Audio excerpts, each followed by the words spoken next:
Assalomu alaykum. Xo'p, keyingi video qo'llanmamiz klinika moduli ichidagi qarzdor davolashlar menyusi bo'ladi. Ya'ni bu qism nima degani?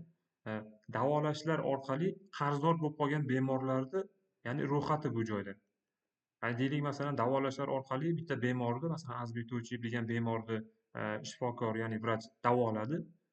To'lov qilishga kelganda, masalan, to'lov qilish orqali u 300 ming so'm qarz edi, lekin 100 ming so'm to'lov qildi. 100 ming so'm to'lov qilgandan keyin avtomat 200 ming so'm qarzdor bo'lib qoladi. Ya'ni to'lov holati ham qisman to'landi bo'ladi va qarzdor davolashlarga o'tadigan bo'lsak, xuddi o'sha bemor umumiy 300 ming so'm summadan 100 ming so'm to'ladi, lekin 200 ming so'm qarz bo'lib qoldi. Endi masalan, keyingi safar kelganda yokida o'sha joyda o'zida katta ehtimol bilan keyingi safar kelganda to'lov qilishi mumkin. Shu to'lov qilish joyida, ya'ni davolashlar orqali qidirib yotish shart emas. Uni avtomat shu joyda o'zidan ham qarzdor davolashlarga ro'yxatni o'zidan ham topib, shu yerda o'zidan to'lov qilib yuborsa bo'ladi. Ya'ni 200 ming so'm qarzi bor.